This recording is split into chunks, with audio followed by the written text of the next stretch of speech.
personas y desde luego a 100,000, más de 100 empresas transnacionales o multinacionales en toda América Latina. Carlos, 30 años ya en esto. Bienvenido, gracias por aceptar nuevamente nuestro. Con muchísimo gusto, muy agradecido de estar aquí. Siempre aprendemos de ti, siempre aprendemos de ti. Oye, estábamos hablando el día de ayer en los miedos, en la flor, en lo que hacemos. Pero ahora, hablando de los miedos, el miedo es algo que nos paraliza, que nos ataca, que nos bloquea. Y eso es lo que no nos ayuda a ser correctos en la toma de decisión de nuestras carreras o de nuestras vocaciones y de nuestras parejas. Porque, pues sí, ¿cómo hay broncas con eso? ¿Cómo hay problemas con eso? Normal. Y ahora, a ver, y con los jóvenes de ahora está peor, porque los jóvenes de ahora te dicen que van a estudiar una carrera y van a la mitad de la carrera y te dicen, y ya me di cuenta que ya no voy por ahí. O acaban la carrera y te dicen, papá, mamá, aquí está tu papelito de la carrera, pero ahora yo voy a estudiar otra cosa. Así es. Hay algo con respecto a los miedos. Yo creo que una de las cosas más hermosas de la vida es lo que yo he aprendido de la gente. Yo creo que lo que yo más comparto es lo que ha aprendido la gente en esa experiencia vivencial que he tenido. Y eso me ha hecho a mí usar mucho el término de exteligencia, que es usar la inteligencia de los demás. Entonces, hubo un momento en mi vida en donde yo buceaba y me quedé sin oxígeno a unos determinados metros abajo. La sensación de morir cuando uno está debajo del agua con una bombona que no puedes inhalar, en ese momento generalmente lo que uno hace es una reacción de angustia, ¿no? Sí. Y el miedo te bloquea, ¿no? Pero yo descubrí ahí, y lo he practicado no por inteligencia, sino por practicidad de la vida. Yo llamo mucho la inteligencia práctica, ¿no? Que es la que te enseña más que a veces la cognitiva y emocional, porque la inteligencia práctica es la situación real, ¿no? Y en ese momento hay algo mágico que sucedió, y siempre me acuerdo de eso, fue cuando la mente no me manipuló, sino me dio una instrucción precisa que no va de la mente. Ahí es donde viene el tema donde tú escuchas la voz, la escuchas de tu corazón o la escuchas de tu mente. En ese momento la voz del corazón me dijo, exhala lentamente, simplemente eso. Y fue cuando yo pude subir a la superficie, porque no podía inhalar.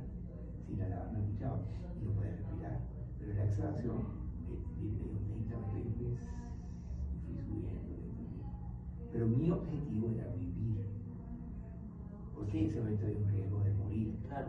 Entonces, cuando tú empiezas a utilizar esa sabiduría interna que todos tenemos, pero que a veces no lo sabemos, cuando empezamos a tener esa capacidad de escuchar nuestra intuición, que a veces nuestra intuición es más específica y más concreta y más asertiva que los procesos mentales que hemos aprendido por la cantidad de información, o porque estamos obsoletos ya con una información que en este momento sería absurdo no utilizar, por ejemplo, el ChatGPT. Sería absurdo no usar ciertas cosas que te van a ayudar a simplificar tu vida. Entonces, para mí eso es una experiencia inolvidable, ¿no? Yo en ese momento no me di cuenta de eso que había hecho por cuestión natural. Pero después con el tiempo me he dado cuenta que el miedo ocurre cuando tu mente te bloquea y te procrastina o te hace o dice decir cosas que en ese momento tú sientes que está la persona de loca, la casa que tú mencionas, que está en un desorden total.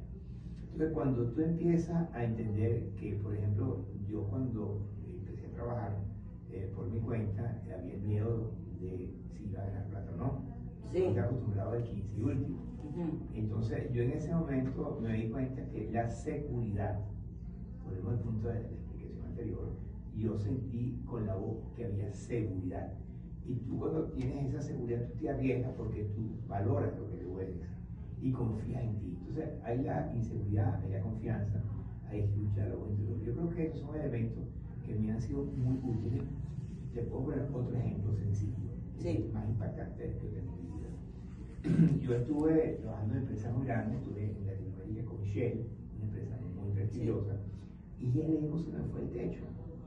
Y luego la siguiente semana, por un programa de televisión, me invitaron a ir a una cárcel a trabajar con asesinos. Yo le di una charla y después de la charla todos querían el curso que yo dictaba. Yo le dije, yo se lo voy a dictar.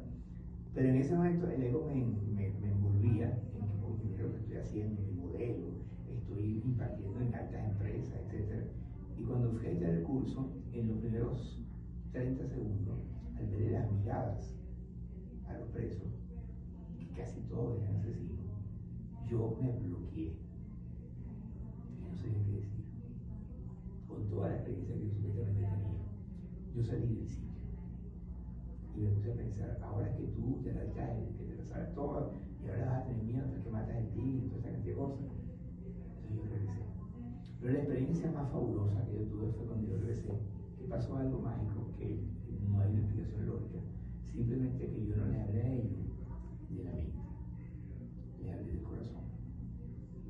Claro, Que es, otra cosa. que es lo que he vivido en mi vida después de esa experiencia. Y cuando yo le empecé a hablar del corazón, los ojos de ellos cambiaron. Y pasa muchas veces que una persona tiene una situación determinada, pero si tú le miras lo positivo y no le miras lo negativo, porque lo negativo la persona lo está sufriendo con su proceso, ¿no? Pero tú le dices, si tú puedes, tú vas a ver, mira qué linda eres, y la verdad es linda sin que se dé cuenta, ¿no? Entonces, lo que a mí me pasó en esa experiencia fue algo inolvidable. Y yo dije, este es el secreto para hablar en público. Claro, claro.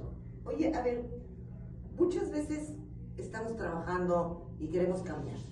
Y sin embargo, no logramos ese cambio. Sin embargo, en el proceso de querer cambiar, cometemos los mismos errores. O sea, a ver, salgo y dices como, me tropecé con la misma piedra, pero varias veces. ¿Cómo? ¿Por qué es eso posible? Bueno, porque estamos tan automatizados que de una manera tenemos conciencia de algo que tenemos. Por ejemplo, uno puede tener conciencia de algo que está haciendo que lo debe hacer, pero no es efectivo, porque tú cuando eres efectiva, haces lo que tienes que hacer y no lo que quieres hacer. Lo que quieres hacer siempre es un proceso de envolverte en algo que tiene que ver más con la zona de confort de repente, con la comodidad o con el no hacer nada. Más bien está en el rol de víctima, ¿no? En un proceso de introspección, de quedarte pues, en tu mundo, ¿no? Pero cuando tú de repente te das cuenta que en el proceso, cuando tú te arriesgas a conectarte con tu esencia, con tu voz interior, y a pesar de las dificultades que pueden haber, pero tú tienes una seguridad, y en ese momento de la seguridad tú haces lo que tienes que hacer. Evidentemente el cambio no ocurre porque tú te lees un libro. El cambio ocurre cuando tú observas que hay algo que estás haciendo que no debes hacer. Sí, claro. Acepta, como en el caso del cigarro. Yo observaba que fumaba. ¿Okay? Yo aceptaba que me está haciendo daño. O sea, a nivel cognitivo está muy claro. Pero el tercer paso hay que interrumpir aquellos pensamientos que te tienen robotizado, que son las excusas de explicación. Yo las tenía. Es que el cigarro me disminuye la ansiedad, yo con el cigarro lo engordo. Me tranquilizo. Con el cigarro me tranquilizo. Es más que rico fumarse un cigarro, fumando espero a la mujer que yo quiero. Entonces uno tiene una cantidad de estrategias que de alguna manera como justifican. Entonces tú en ese momento, en vez de continuar el proceso hacia el cambio, tú simplemente los mecanismos de defensa negativos te hacen a que tú no interrumpes. Por ejemplo, a mí me gusta algo de chocolate. Y si yo lo tengo ahí, tengo una conexión, una adicción de repente al chocolate, yo en ese momento no pienso que me hace daño. Después puede ser que sí. Pero en el momento que hago, yo me desvío de la interrupción. Entonces cuando tú te interrumpes, o interrumpes algo que tú dices, esta voz que me está diciendo que sigue fumando, que sigue comiendo, que sigue haciendo eso, tengo que interrumpirla. Cuando yo la identifico, y hay que a momentos uno la puede identificar con mucha claridad, que viene algo negativo, tú dices, bueno, ¿cómo seré yo feliz, contento si yo no hago esto? Empiezas a crear afirmaciones con fe. Ahora viene el punto importante, que la afirmación con fe voy a ir rápido, es que tiene que tener compromiso. Pero tiene que tener foco, ¿qué es lo que quieres tú? Yo quiero ser feliz y contento, yo quiero tener una vida sana, pero tengo que concentrarme en eso, porque si no me concentro me vuelvo a desviar y vuelve la voz de la mente que te dice, sigue haciendo. Pero hay un tema que se llama disciplina. Y la disciplina, a pesar de que hagamos algo mal, que no queremos hacer, pero cuando estamos conscientes y nos comprometemos, damos conciencia, compromiso y cambio, cuando nos comprometemos, en ese momento sentimos de que eso tenemos que hacerlo, a pesar de las circunstancias, a pesar de Mercurio retrógrado, a pesar de lo que sea, pues mucha justificación.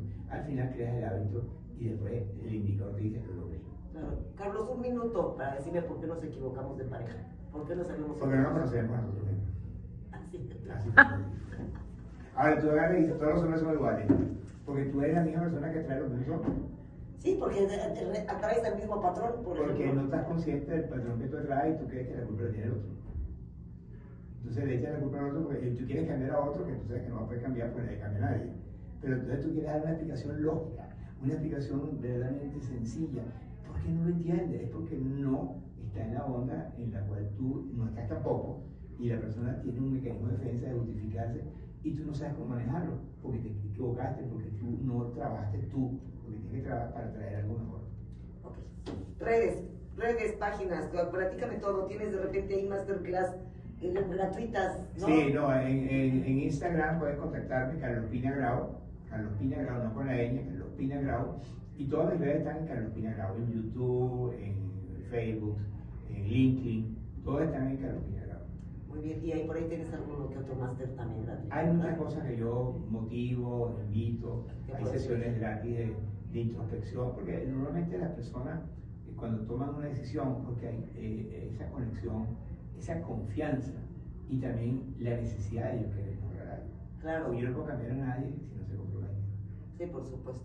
Oye, Carlos, a ver si la próxima vez que vengas a Cancún nos vuelves a visitar y ahora sí vamos a enfocarnos al GPS del amor y hablar de las parejas, hablar de cómo nos enamoramos.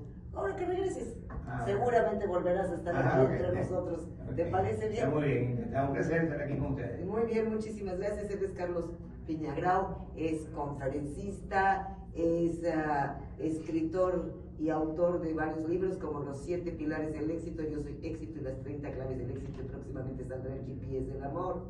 Es conferencista, es mentor, en fin. Carlos Pina Grau, gracias por visitarnos. Muchas gracias a ustedes por invitarme. Nosotros vamos a un corte, regresamos, no se van.